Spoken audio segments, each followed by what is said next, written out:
Hi students, welcome to the chemistry sessions. So how you all are doing?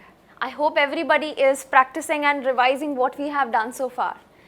So I hope everybody has revised the amines chapter because I have brought a set of questions for you once again.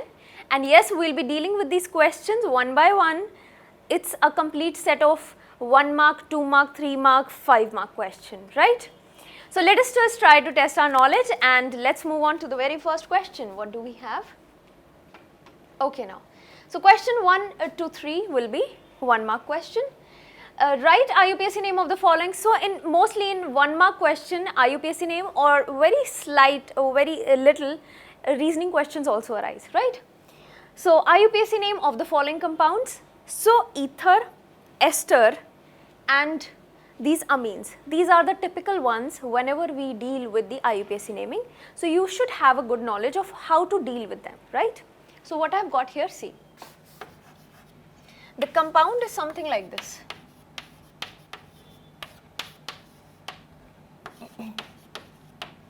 So some of you might be thinking that the name should be N,N-diethyl methanamine, yes?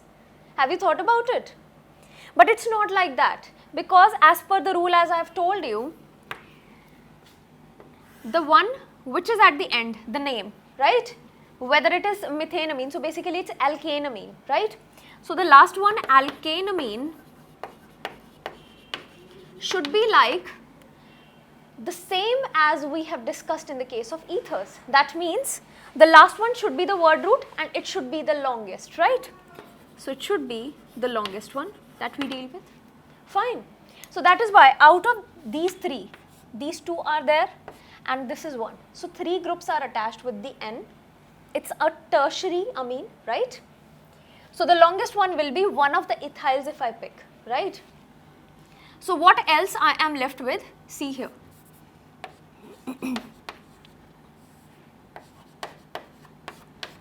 Like this. So I have picked this as my word root. These two are left, N-methyl and ethyl, right?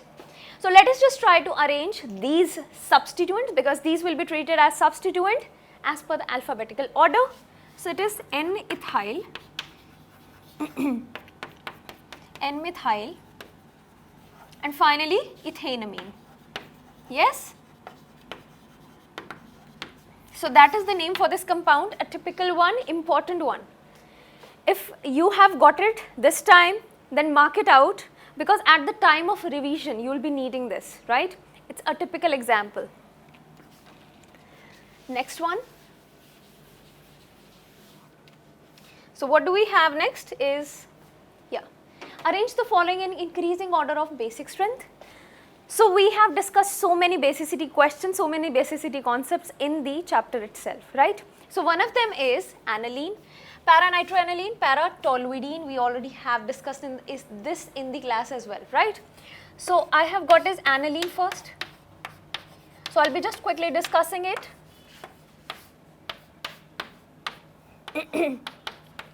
Para-nitro, aniline, and toluidine means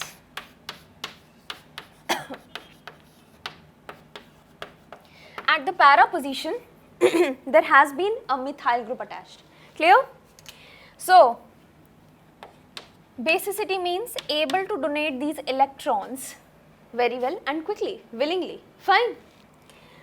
So I have got here is aniline. There is no as such group present over here which will be affecting the release of these electrons. Fine. Here is a group, electron withdrawing group, affecting the release of these electrons because it is a withdrawing group. It will be withdrawing this electron density in the ring itself and towards itself. Fine. So thereby these electrons are not able to get released. But here this is a donating group. It is in turn increasing the electron density onto the nitrogen, making it more basic, right? So first basic will be this, second will be this and third, the least one will be this. Clear? So that was easy. And yes, such typical questions arise not only in board exam but even in the competitive ones, right? Next question.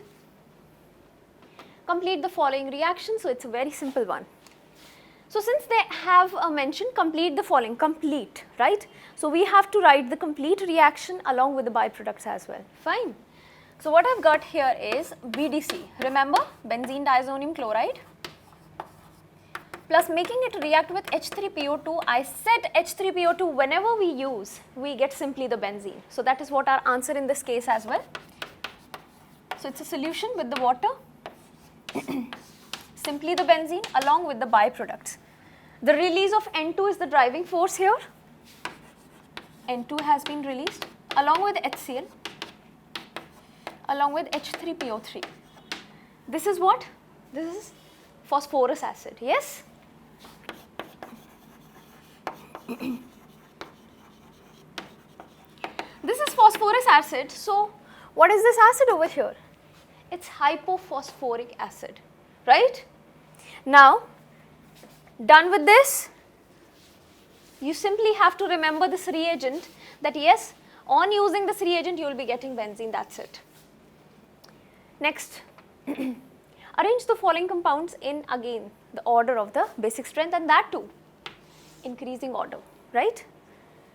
So I have got one is aniline, yes.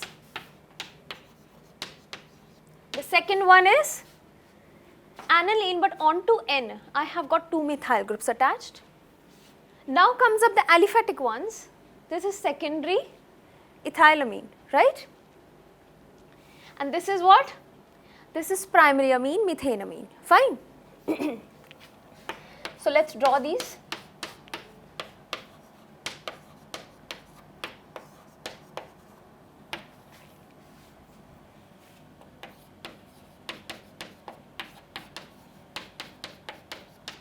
Fine, and lastly CH3 and H2, clear? So I need to find out which one is more basic. First of all, we already have discussed this concept that here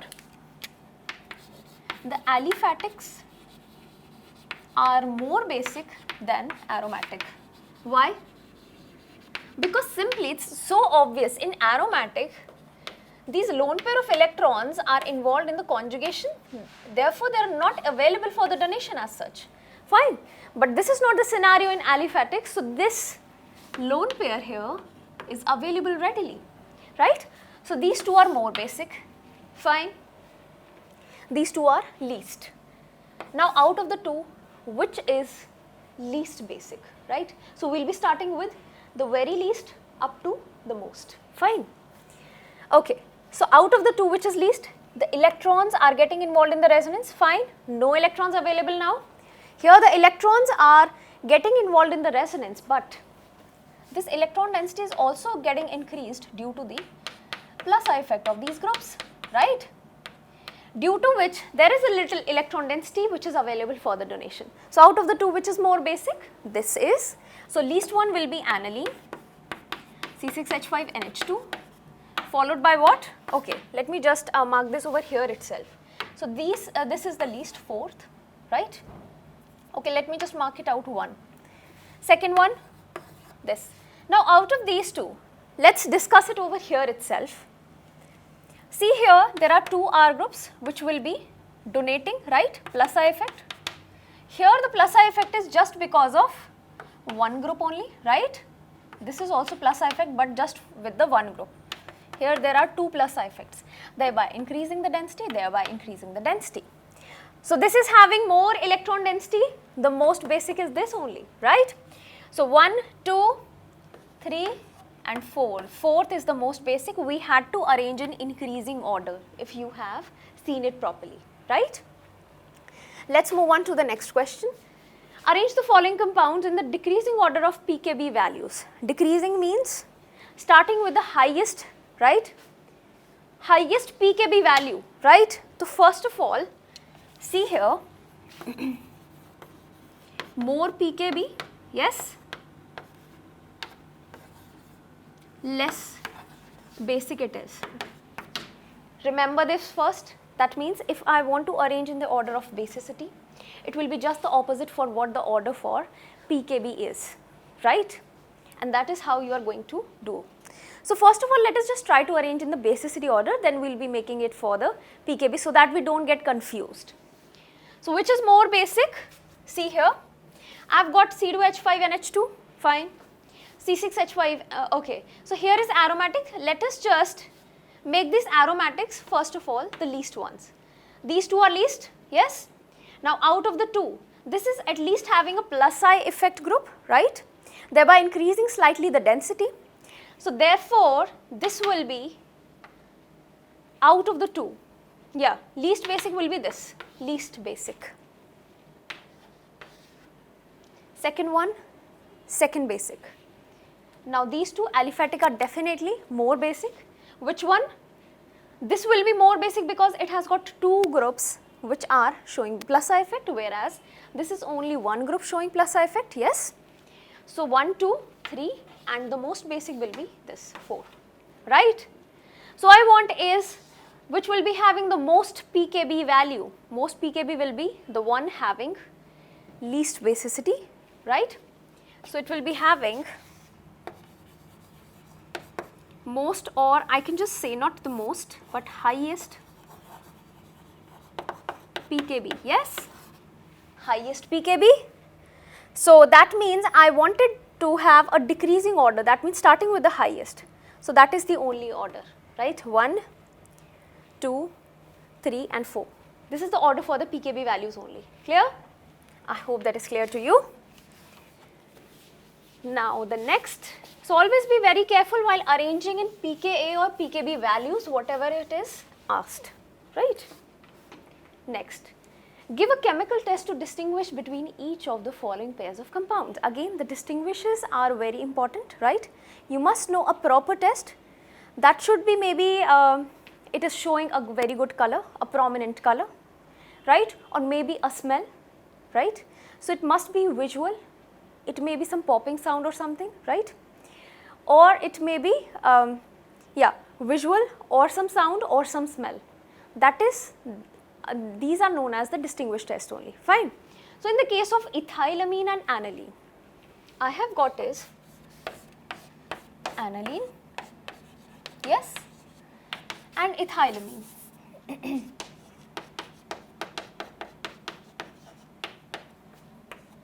Fine. Now out of these two, I need to distinguish which test you can think of it. We already have done this kind of test. It's a beautiful colored test, right? What is it? So it's known as the azo dye test. And this azo dye test shows very good results, right? And specifically this test is given by aromatic amines.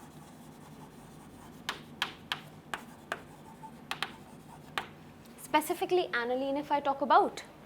So what happens in this test is, see here, aniline plus, what do I take here in this case is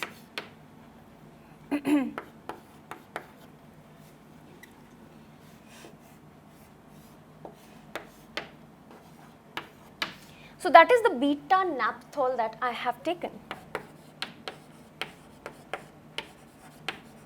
Beta naphthol, fine. This is beta naphthol and this site will be actually getting attached over here, fine. In the presence of some basic medium, right, some basic medium, that means pH extending up to 9 to 10, and yeah, what else do I have is 0 to 5 degrees Celsius temperature, right. So what do we get in this case is, see,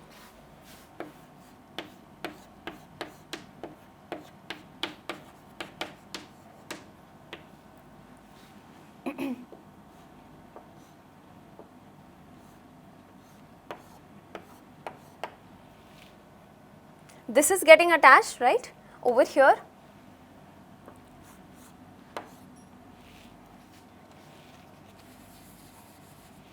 So the OH will be displayed somewhere over here, yes, yeah.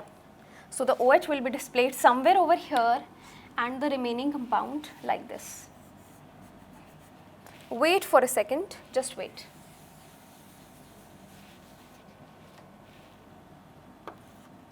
Yeah, now I am drawing it very correct.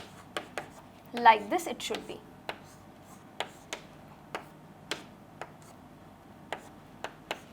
Fine. So that is what we get, and this color, the color of this thing which is obtained is orange dye. Since this is the azo dye test, fine. So we get an orange dye, a very good color of dark orange basically, right? And that distinguishes this from my simple aliphatic amine, and this aliphatic amine, it does not give the azo dye test. Yes, clear? Now comes up aniline and benzylamine. Yes?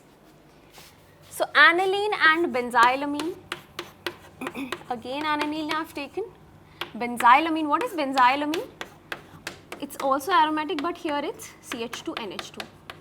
The amine basically that I have taken here is only primary. Fine. So this can also be distinguished by azo dye. Azo dye again is given by aniline, but not any kind of a primary, secondary or tertiary amine which can be aliphatic. See here, this part is aliphatic actually. This is not given by benzylamine. So azo dye, this not gives, this will give. Yes? So azo dye, again, just note this down that yes, this test, this particular test is quite important one. Fine? Let's move on further.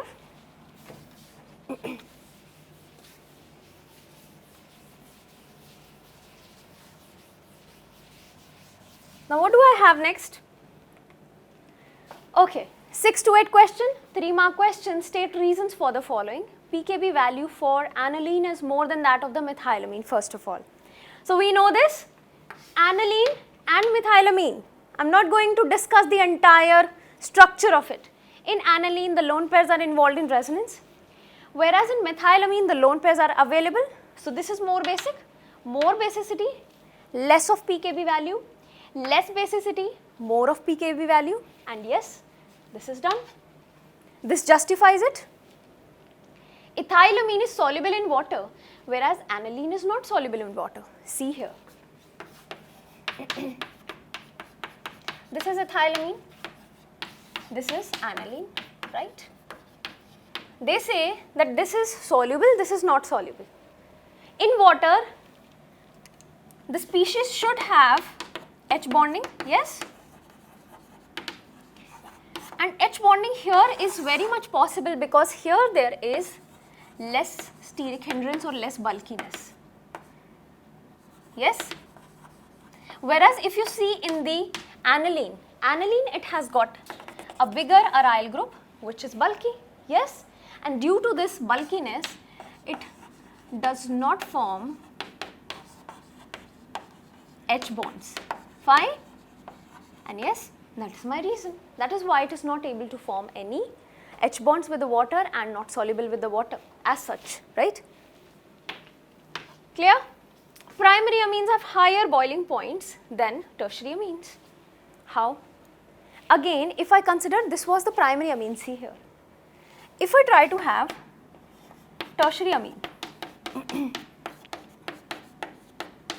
first of all, whenever we are discussing about the boiling point, fine, we should discuss a liquid state, right? Now in liquid state, it must be what? In liquid state, see here, no, not water is involved. Water is never involved whenever we are considering boiling points, because boiling point should have, if I am considering the boiling point, the compound must be pure, right? So I have got a container having pure of this and having pure of this, fine. Which of them the interactions between the molecules will be more? Here if you are thinking that it is possible that yeah, it will be connecting with the other molecule via H bond, it is not possible. For H bonding, this nitrogen must have a hydrogen connected to it, and that is what the condition for H bond is. Whereas here, H bonding is possible, and we already have discussed this concept in the session, right? I'm again not going into the detail, just giving you a hint of it, right? So here the H bonding is possible between the molecules, here it is not. So that is why it is very easy to boil this off as compared to the primary one. Clear? Third part also complete. Let's move on further.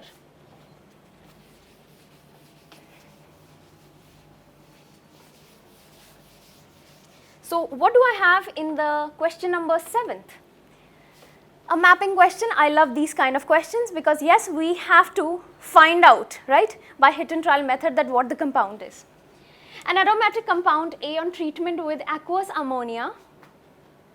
So we are treating this compound A, just try to draw a map of it, with aqueous ammonia and heating, yes, and heating, forms a compound B, which on heating with Br2 and KOH forms C, and this C has a molecular formula C6H7N. Fine. Write the structure and IUPAC name of the compounds. Fine. So you have read this. This is the map of the question now. Fine. So this is the map which we have drawn. Now, can you recognize this reaction over here? What is it? It's a name reaction. We have done this. So it's basically used for descending the series. Yes, what is it? Hoffman bromamide. Yes. So that is Hoffman degradation method, bromamide also known as. So Hoffman bromamide degradation method this is. What should we take in Hoffman bromamide basically? So see here C6H7N is produced, right? C6H7N, let's have a hit and trial. So basically earlier it must be an amide, right, which got converted into NH2. Fine, NH2 and something attached with it, some R group, right? So that is what the reaction is. Fine. So this RNH2, R should be C6H7. So can I make it a phenyl ring? Let's try to make. NH2. Will it be satisfying this particular formula? Let's see. 1, 2, 3, 4, 5, 6 carbon atoms naturally. Along with 1, 2, 3, 4, 5 hydrogens, 6, 7, yes. Satisfies it completely. And yes, thereby this B compound will be amide. Yes. So how can we prepare amide via this reagent used? It is only possible in the case of carboxylic acid, and I get my answer. This is benzoic acid. Benzoic acid, when aqueous ammonia in the presence of some heat, if we give, it gets converted into an amide, and finally the NH2 group, amine or aniline, right? Clear? So yeah, 7 number complete. Let's move on further. So I hope everybody is getting all the points over here which I have just told you. Write the structures of the compounds ABC in the following reaction. Again a kind of a mapping question, but they have given the map already. Fine. So first part, see here, it starts with from here. Carboxylic acid, it's NH3, it's not D, just correct it over here, it is heat. Fine. So I am giving heat, a similar kind of reaction we just did. So it gets converted into what? CH3, CONH2, yes. Hoffman degradation, again, what happens? This carbon will go off and this will be simply CH3NH2 which will be formed. What next? What is this reaction over here? If you are thinking it's remer-timine, it's not. It is carbylamine, right? So carbylamine, it's an isocyanide test if you remember. And we get a foul smell here, right? Very unpleasant odor, and that means the presence of the formation of isocyanide. So here it will be CH3NC, right? That is what is formed in the carbylamine, and that completes the first part of it. Come on, let's do the next one. What is it? It is, see, C6H5N2 plus BF4 negative. So HBF4, right, from that acid, it has been formed, right? Instead of N2Cl, instead of BDC, we have formed this, right? And now what happens is, NaNO2, now this particular reaction, mark this as important, this is new to you, right? NaNO2 in the presence of copper, and we have to heat it.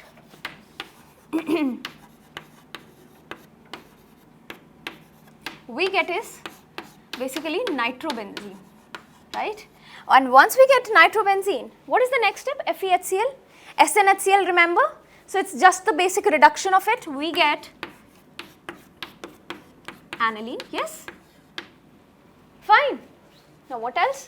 CH3COCl in the presence of pyridine. It's very basic. See here, it is none other than when we had protection of NH2. Yes, we have done this, right? Acetylation basically. So we are acetylating the NH2 group. Clear? So let's acetylate it, and we get is NHCOCH3. Now its orthopara directing nature has been curbed, reduced due to this acetylation. Clear? So let's move on. I have now got the next question number 9th. What it says, yeah, 9 to 10 5-mark question, again a mapping question has come up. See, an aromatic compound A of molecular formula C7H7ON, which this has been given, undergoes a series of reactions as shown. You have to find it out finally. First reaction, simple, Hofmann bromamide. Right? Here, diazotization. This one, you haven't done this before, but think about it. This one, whenever in the BDC which is formed, this is BDC which will be formed, and this BDC and then treated with Ki. Ki warming the solution a little bit, and what do we get is, so see here, initially I had got something here. So this must be an amide. Amide got converted by Hofmann bromamide into NH2. So what is it? Benzamide, yes. So that is benzamide. Got converted into, it's Hofmann degradation. So it got converted into aniline, fine. Aniline went for the formation of BDC. I got the BDC, N2Cl. Ki, I am warming it. So what do I get? Iodobenzene. So it's a kind of a Sandmeyer reaction. Fine. Not exactly Sandmeyer, but kind of. Now this step, yes, you might not be knowing this. Mark this as important one. Fine. Now in this step, what will happen? Remember, we have used a reagent H3PO2, yes? In a similar manner, this reagent can also be used.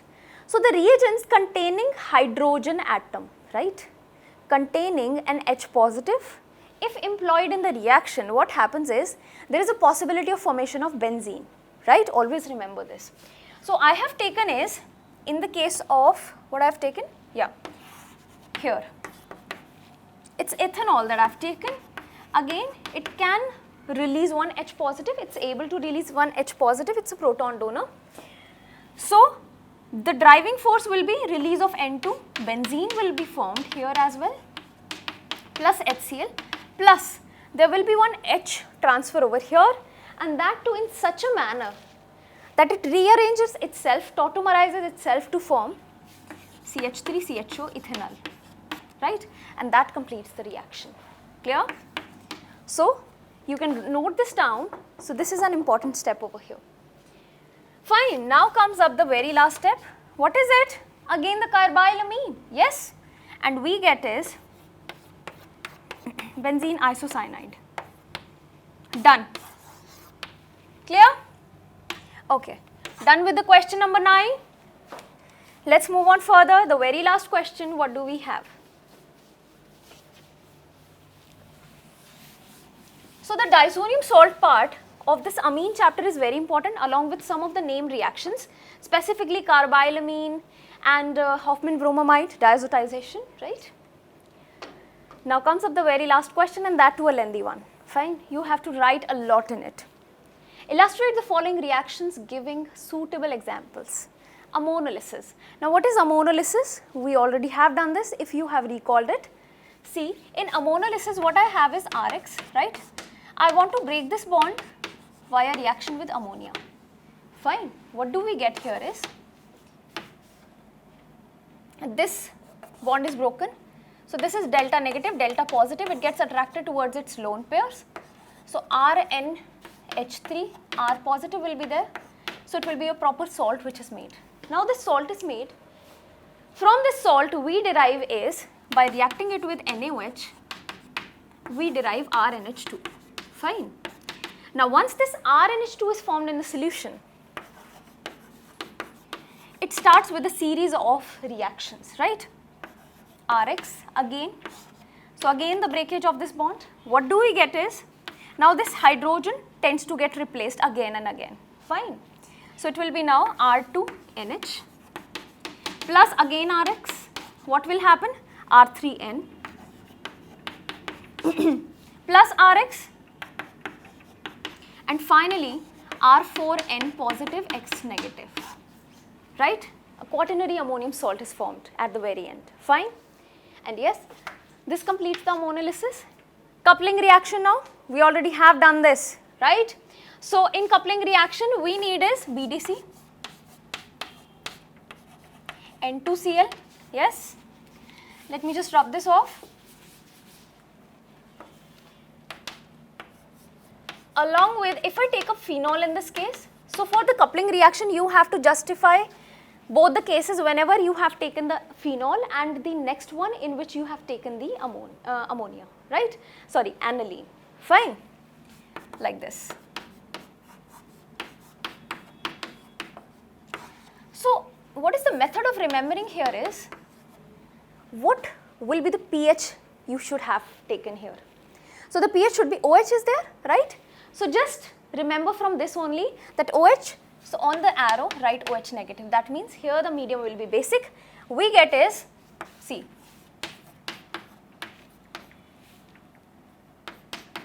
azo, this is the azo group formed along with para-azo, what?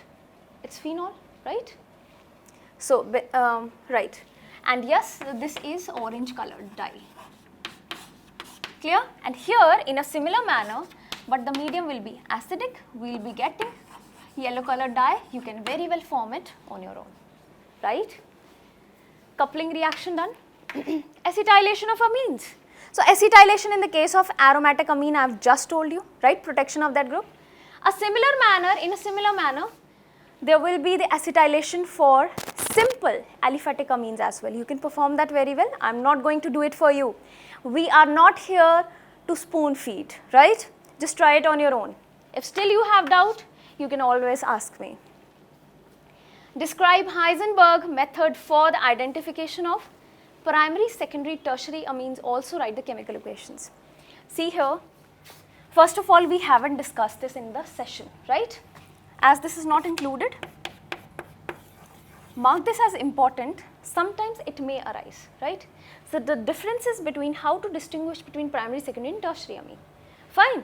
So just be very careful and just pay attention over here what I am just going to tell you about the Hinsberg reagent basically. So it's known as the Hinsberg test, right? In the Hinsberg test, we take up is the Hinsberg reagent, right? Hinsberg reagent, and this reagent is benzene sulfonyl chloride.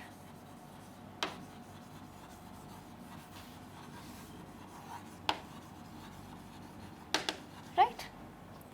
Now, what is this benzene sulfonyl chloride? Let's draw this.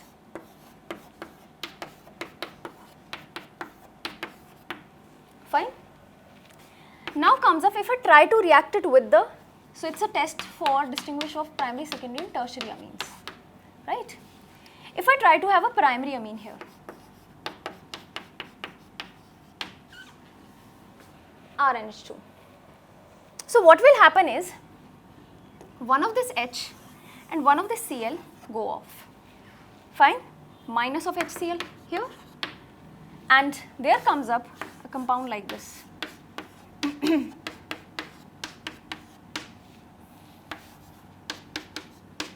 NH and R, right?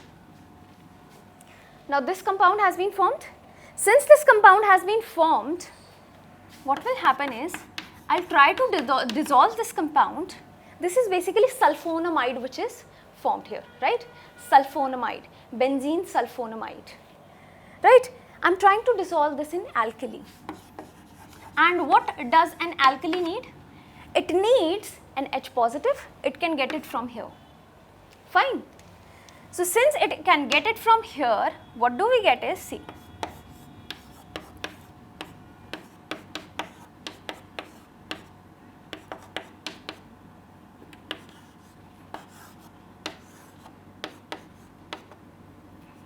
R negative, because it has given the electrons to nitrogen, R negative and K positive, fine, along with water. And yes, write the byproduct HCl over here. So what I can say is, in the case of primary amines are, here this is soluble in alkali. This compound is soluble in alkali, and that confirms that it will be a primary amine. Fine. Whereas if I take up the secondary amine, what happens? See. So in secondary amine, let's say R2NH I have taken. What will be forming is minus of HCl, yes, definitely. And here, since there is only one hydrogen, so none is left. Fine. NR2. Clear? Now if I try to dissolve this in alkali, it needs one H positive. I don't have any H positive here. So what I can say is, it is insoluble in alkali, yes. Now, only just by looking up the reaction mixtures, I can just very well find out that this one, in case of secondary, the compound formed is insoluble in alkali, and in primary, the compound formed is very much soluble in alkali, forming a salt, yes.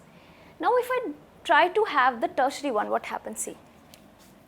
So, basically in tertiary,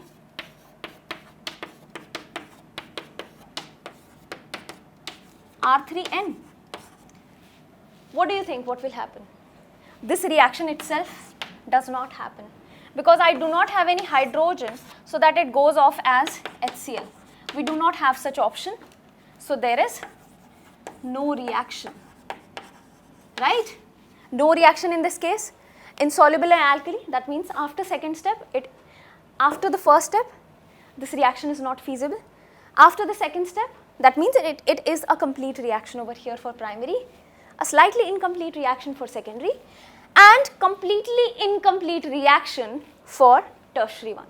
And that completes the Hinsberg test. This was important. I hope everybody has got it. Just try these out. Try these questions out once again, right? Again, if you are having doubts, practice this once again, and if still having doubts, reach out to me, right? So we'll be back with the next chapter in the next session. Till then, have a nice day.